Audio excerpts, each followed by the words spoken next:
Welcome back to LePodcast episode 63. You're here with Hoop, Saney, and the spirit of ZZ Huncho. His body may be in North Carolina, but he is here in our hearts. I first want to issue a public apology. I messed up the numbering on last episode. We had one that we had to ditch because there was a technical issue, but I said that was 64, and that was after we recorded 61. No, that's because I think you included the big stage as an episode. I think that's what got you confused. That's what I was thinking too. I was like, why did you say 64? But then I remember the technical issues, and then I remember big stage, so I was like, oh, he probably thinks we're 2 episodes ahead. No, but you know what's crazy is almost every time I check with you guys, both you and Z, I'll be like, yo, it's episode 63, 64, right? And y'all are like, yep. I don't think you checked with us this time. I don't remember you checking. I didn't check with you today because I don't looked at it think you myself. checked last time. I'm gonna keep it real. I don't think you checked last time either. All right. Well, that's only one mistake in like 60 episodes. Give me a break. Hoop is, putting all of the blame on his teammates. Hoop is I gotta take some accountability. They're gonna talk about it on first take. Hoop is not the player you want to build around, guys. That's basically what we're getting from. I think from Hoop this is a locker room cancer. Yeah, he's a Trae Young. Speaking of Trae Young, we're recording this. It's Sunday, April 2nd at 8 p.m. Eastern time. They were up on the Mavs by like 20. It's now a 4-point game. This has big implications on the Playin tournament, which is what we're talking about today. We're going to predict who's going to be in it, who's going to win it, and how they're going to get beat in the first round. But before I say that, I do have a public announcement because it's the end of the NBA season. I didn't expect it to come this fast. As it started, there's like 3 games left there. Wow. I started up like 10 fantasy leagues, and for each one, I promised a jersey to the winner. Now that they're all done, all the winners have won their leagues, but I've yet to get a message saying that, where's my jersey? So I don't want to leave you hanging. If you're in my leagues and you won something, hit me up with photographic proof, please. And I'll give that to you. So I don't want to act like I'm leaving you hanging. I did win my league, though, that I was a part of. So what happens there? Does second place get a jersey? My reward is I just keep the $40. I don't have to buy nothing. Oh, there we go. That was a good enough reward. There we go. Once you get too many jerseys, I would for me, after I got so many, I'm like, I don't want anymore. You see all these behind me. I'm actually going to give some away soon, but it's a blessing. I got to the point where because I was moving my stuff for the studio, and I was trying to find out where to put these jerseys, and I was like, man, I don't care. I don't touch these. I have a 69 the ball sack. I have a 69 the ball sack jersey. I got a LeCharmin jersey. Yeah, there is no moment where I will wear that jersey in my life. You know what I mean? So I don't know. I mean, it's cool for collection, but if we want to get started with the episode, I know we've been kind of doing banter. Yeah, unless I'm going to be 40 years old walking through King Cullen with a LeCharmin jersey on. It's like you're pulling up to the YMCA just oh man. But yeah, let's get started. How about the East? This is more straightforward. But before the episode, I wrote down all the teams that are possible for the play-in, teams that are still, in jeopardy of being in that tournament, and their schedule's ahead of them. So I'm going to run through them quick. The games haven't finished up today, but for the most part, these are very accurate. Brooklyn is 12.5 games back. They got Minnesota, Detroit, Orlando, Philadelphia. Miami's 14.5 back. Toronto 16.5 back. Atlanta 17, and then Chicago 17.5. So it's all very close. Miami is sure to be in the tournament. By the way, it's all shaken up. I'm not going to same with Toronto. Yeah, I'm not going to run through today.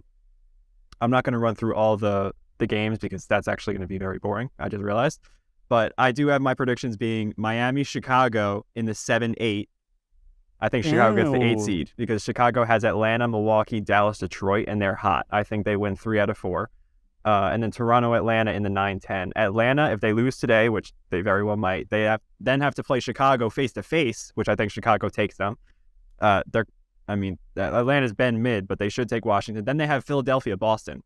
Toronto has Charlotte, then Boston, Milwaukee.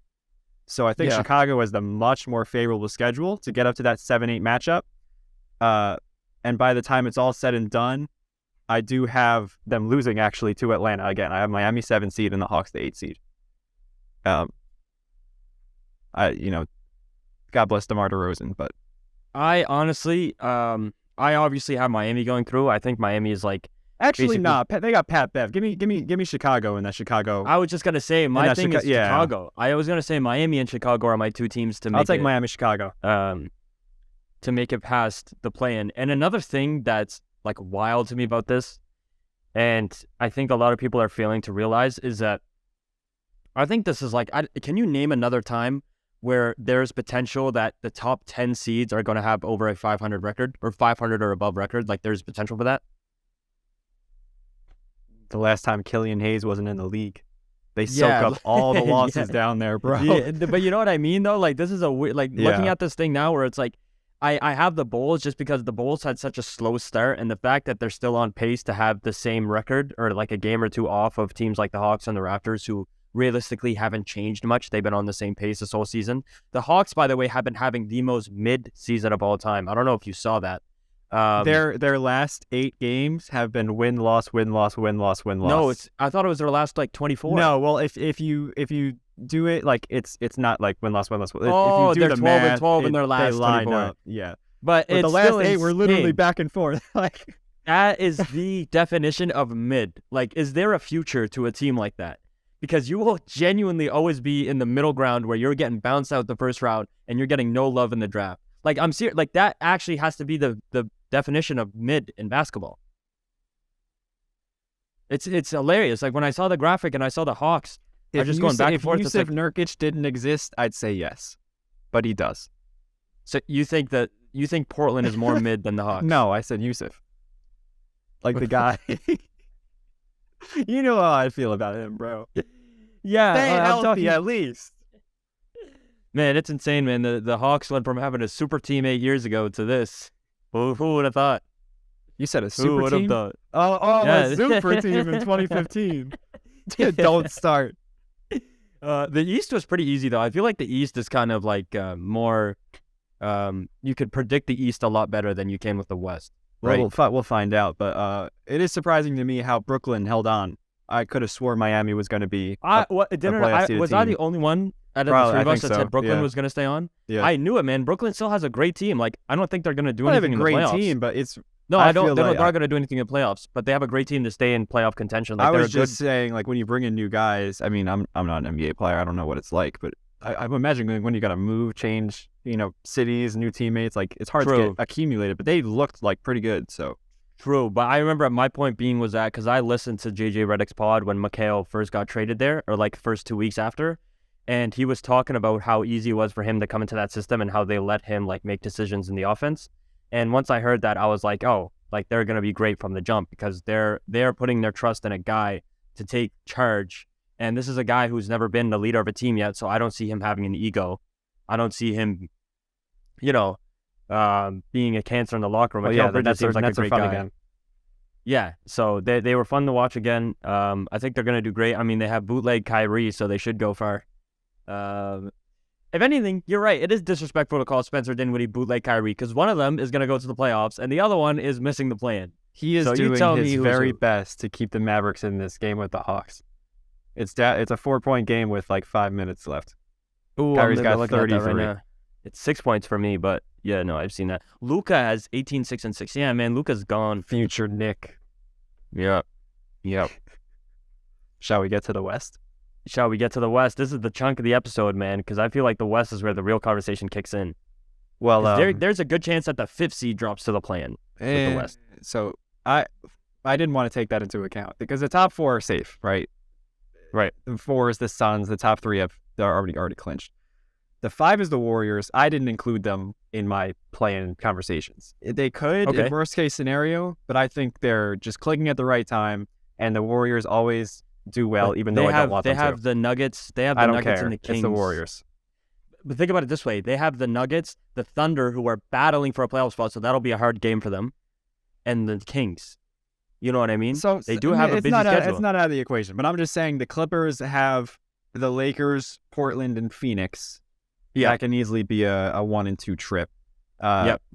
NOLA has Sacramento, Memphis, the Knicks, and Minnesota. The Lakers have Utah, the Clippers, the Suns, Utah. Like, there's not a lot of easy games on this. Minnesota's got the Spurs once, but they got Brooklyn and New Orleans. It was clicking right now. They might get Zion back. And then OKC has the Warriors, Utah, and Memphis. The way I have it shaking out is the two LA teams in 7-8. I have the Warriors not having a play-in as well as the Pelicans. I think the Pelicans grab the 6, or the 5. I have the Clippers grabbing the 8th seed, and the Lakers having to play OKC after they beat Minnesota. Sorry, I think you meant they grabbed the 7th seed. The Clippers grab the 7th seed. Yeah, I think you said 8th. Sorry. The Clippers win that 7-8 matchup. Then the Lakers, after losing the 7-8, have to go down to play the winner of the 9-10, which I think will be OKC. And based off bias of wanting to see the Lakers in the playoffs, I am taking the Lakers in that Thunder game. But shout out to you. I'm going to speak from a non-biased Thunder standpoint. I can 100% see the Lakers winning because I really feel like the NBA wants the Lakers in the playoffs. If we're keeping it real, you know what I mean? I'm not going to get into no conspiracy theories or treatment towards the Lakers. He just said, I'm going to keep it 100% non-biased and said, I think the NBA is rigged. They want LA in the playoffs. No, but I think the cherry on top for this season for me would be to watch my favorite player in Westbrook go to the playoffs with the Clippers and then watch my favorite team in the Thunder take away the Lakers' chances at a playoff run. I feel like it's destiny for me to see. I feel like this is a season I'm going to tell my kids about because of how everything lined up. But if I'll say my predictions, I disagree with you on the Pelicans making it over the Clippers. I still think that the Clippers secure the 6th spot. I think the Pelicans stay 7th. I do think they're hot right now, but I see the Clippers pulling through. Kawhi's had some off games, and that's why they've been losing. I feel like Kawhi needs to start clicking, and I feel like he will. It's Kawhi Leonard. I'm never going to put my trust away from Kawhi Leonard. So I'm going to say the Pelicans are 7th. Lakers are 8th. I do have those two teams being the 7th and 8th. I have the Pelicans losing the 7-8 matchup against the Lakers. I think the Lakers actually secure the 7th seed. I think the Lakers see the Grizzlies in the first round. And we'll talk about my prediction for that series as well in a second. But then I have the Pelicans facing the Thunder. And if I'm keeping it real, I'm keeping it not biased. I obviously have New Orleans losing to the Oklahoma City Thunder. Who on that team is guarding Zion? Is he back? Is he guaranteed back for the play-in? They said he's coming back for the playoffs, so which is good enough for me. But is it play-in? I'd imagine. If he's not back for the play-in, I'm taking the Thunder. If Zion is back, I'll give it to the Pelicans. Yep. That's my theory. And then to add on to the play-in, I think the Lakers beat the Grizzlies in the first round. That's my opinion. I think the Grizzlies lose in 6 even. I don't even think it goes to 7. And I think the Lakers not dominate that series, but they give them a run for their money. I feel like Anthony Davis, I don't know if you've noticed his last few games with the Lakers or the stretch he's been having, but Anthony Davis has quietly been showing himself to be a top 10 player in the world again.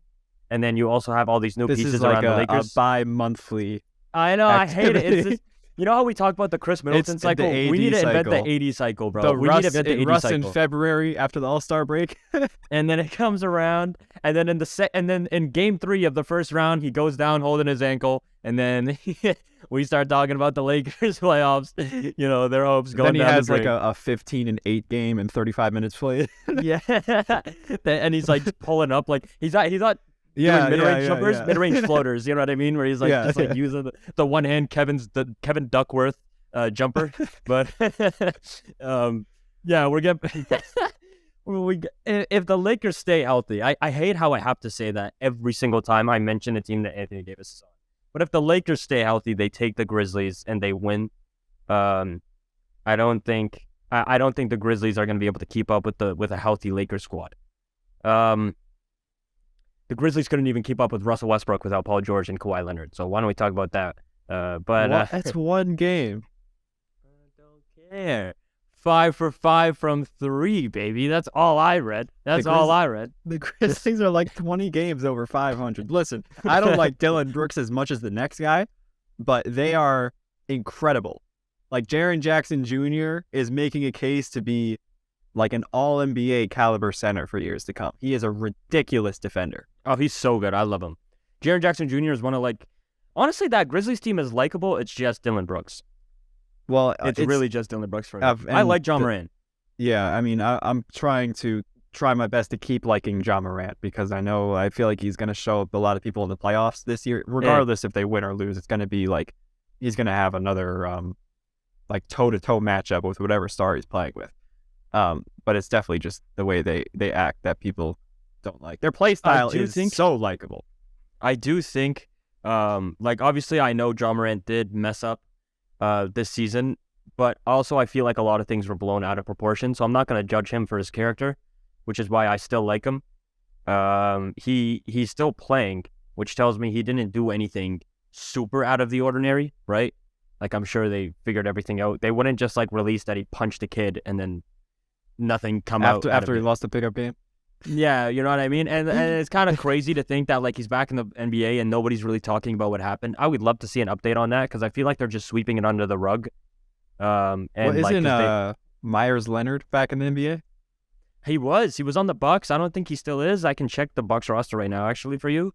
He is. Yeah, he's on the Bucks. So that's the okay. So after his Warzone antics, Myers Leonard is back on the court. I mean, good for what if he took it responsibility. Yeah. And I'm not going to be the one to judge. People murdered him for that. You know what? He took accountability, and I respect it. He learned, and he grew as a human being. We need to learn as a community to stop throwing people under the bus after one mishap. Learn that's what to speak about. Chinese, buddy. But oh man, can we? I want to bring up something to you. Speaking of the playoffs and how close the play-in is, what would you, where do you think the Nets are if Ben Simmons is playing at the level that we thought Ben Simmons would be at this point in his career? If you were not to see what happened in 2020 or 2019, was it? They're assuming it's this group. They're not going to be much better. I think they're probably on the Knicks playing field. Yeah. So.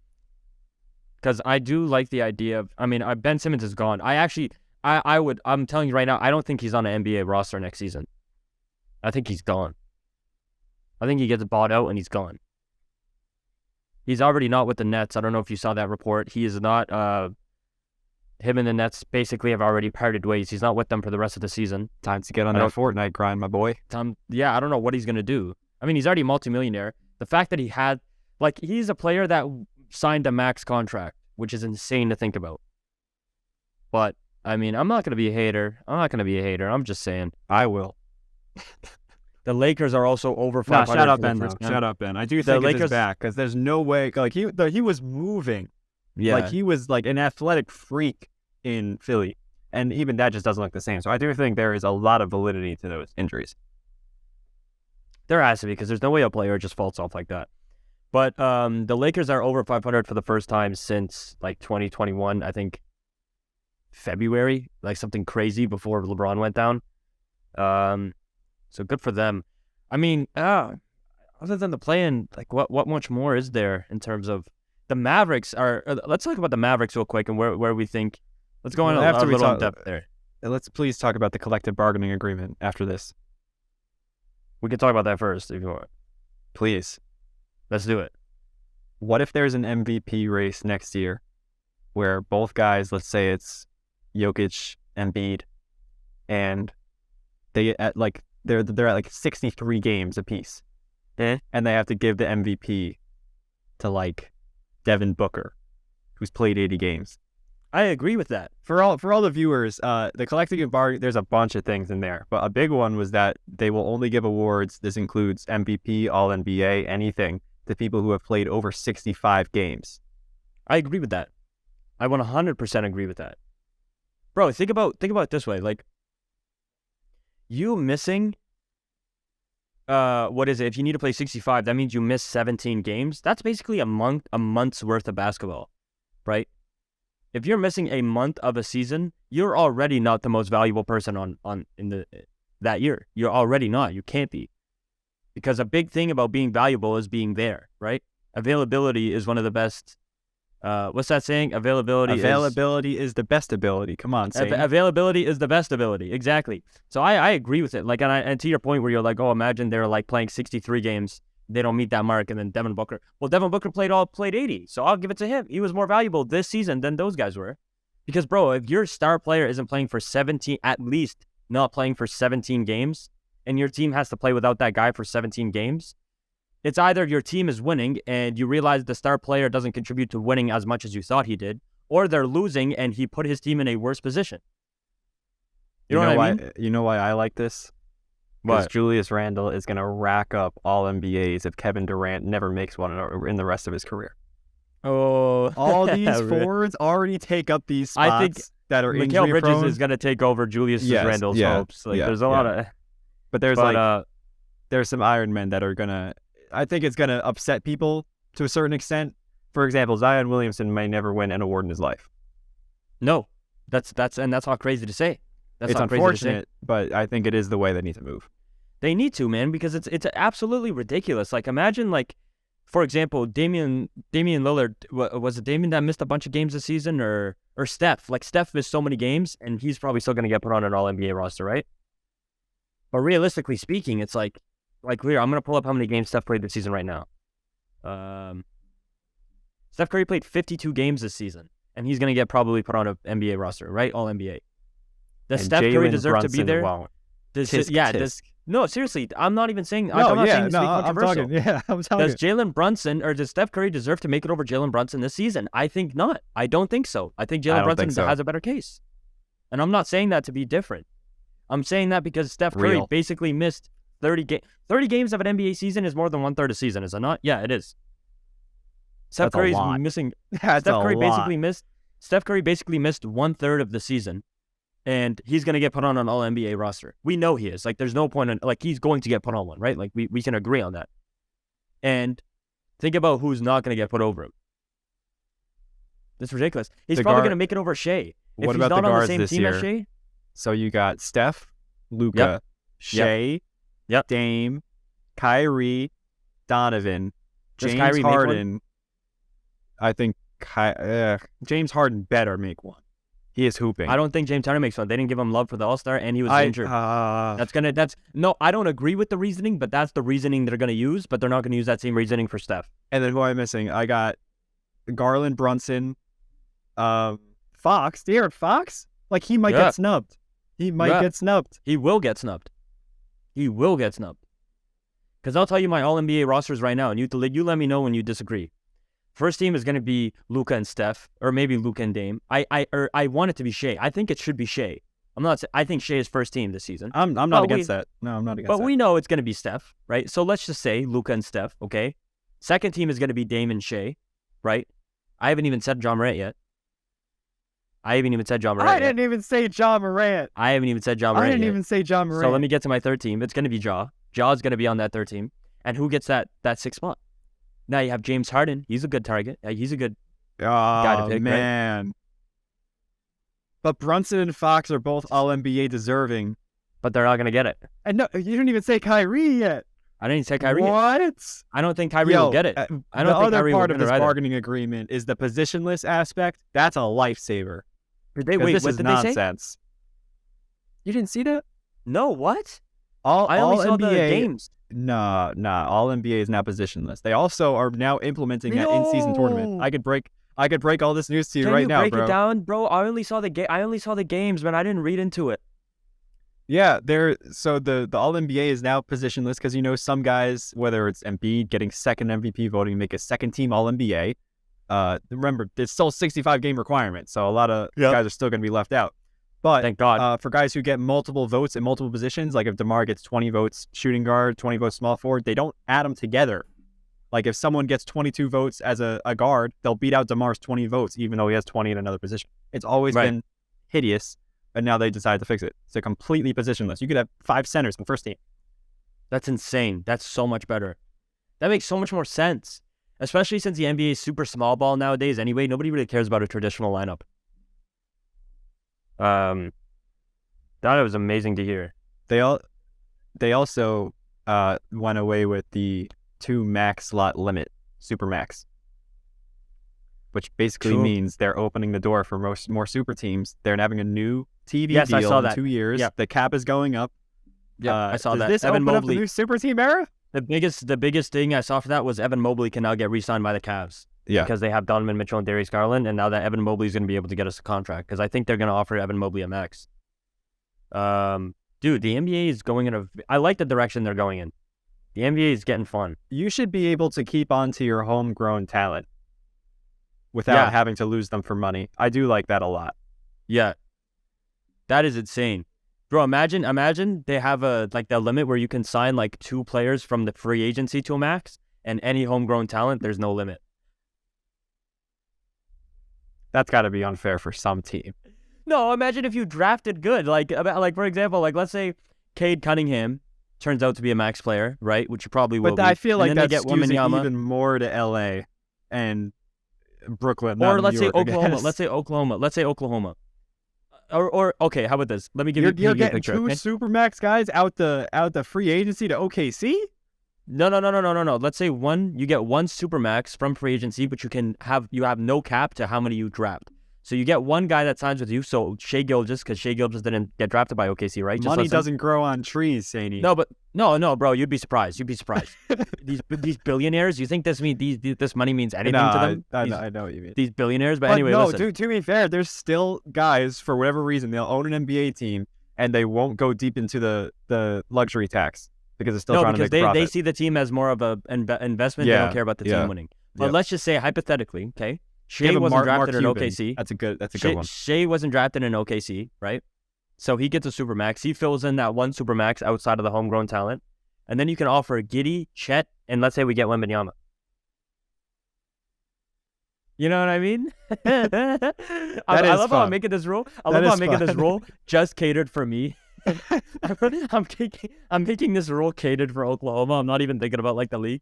But think about it. Think about how well OKC drafts, and look at their roster, man. Like, we have to get rid of somebody. It sucks to say, but somebody's gonna have to go at some point because of these rules, right? But imagine if nobody had to go, because Giddey deserves a max contract. I think Giddey's gonna get a max. Really, dude, he's really good, man. He's really good. If he's not gonna get a max, he's gonna get a DeAndre Ayton type contract. I was thinking a little under the max. Yeah, he's gonna maybe a DeAndre Ayton type contract then. Yeah, like 130 mil for 4 years. Wow. Dude, he's good, man. He's a walking triple-double. Look, he impacts games, man. I watch Oklahoma games. Trust me. Giddey, like, by next year, he's going to be very polished. Very polished. His one aspect that he needs to improve a lot is his free throw shooting. That's it. Shoots 74% on the season right now, and he misses some... he's been missing some vital free throws, I'm not going to lie. It does blow my mind how a lot of these stars, even LeBron, like, I know he's all a ball of muscle, but... feel like he hits logo threes more than he hits free throws sometimes. Yeah. Did you? This is so off topic. Did you see that video of Victor Wembanyama shooting a 3, missing it? Like he dribbled around like Steph Curry, got his own shot a 3, missed it, dunk. and put back that same 3-pointer off the first bounce. It wasn't like a rebound, got loose to him. He was like he put tween behind the back, step back, popped the 3, and then just caught tomahawk putback. And he just walks away like nothing happened. He didn't get hyped. It was like normal. He just like him and his like lanky body just ran back the car. I was like, what am I watching? This is ridiculous. This isn't even fair, man. So I'm excited, man, because time's flying. It's insane to think that we're nearing a year on the podcast. And I remember when the season started and we made all of our predictions.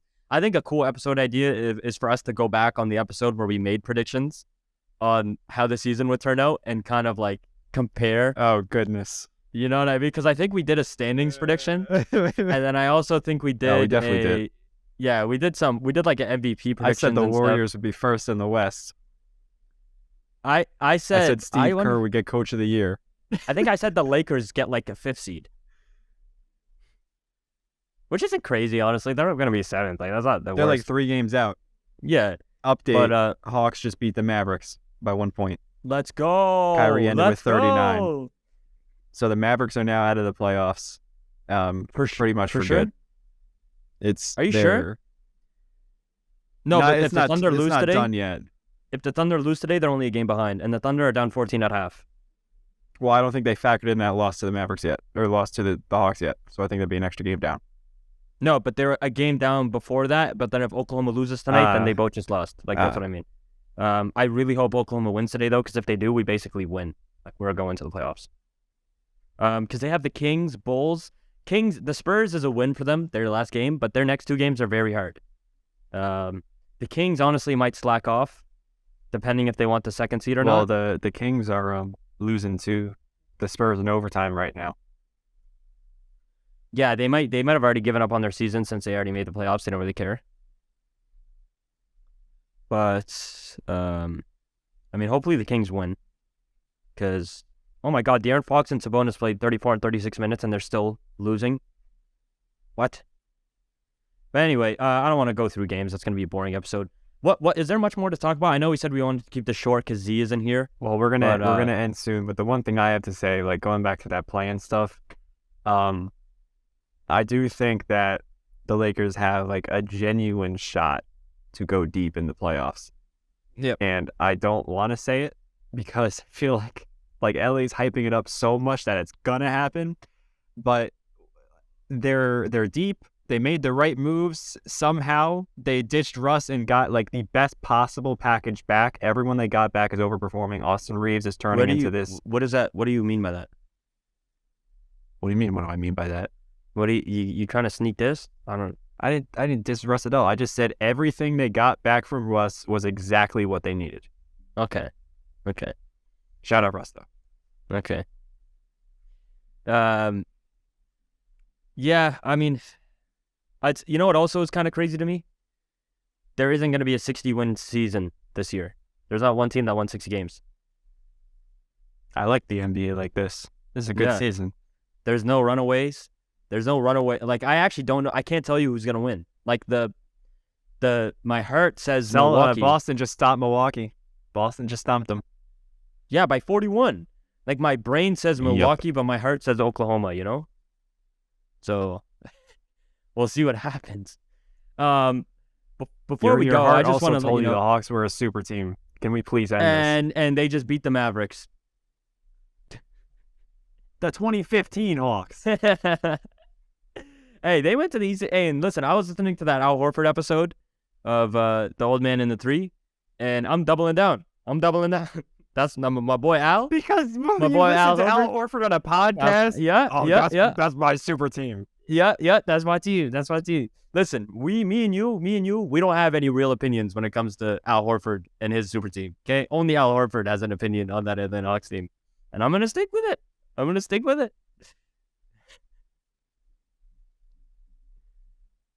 He's just staring at me, pissed.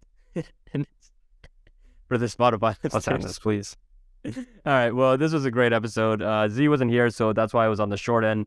But we're going to go back to our more in-depth research episodes moving forward. We just wanted to kind of chime in about the play-in a bit, and we didn't want to leave you guys with another week of no content.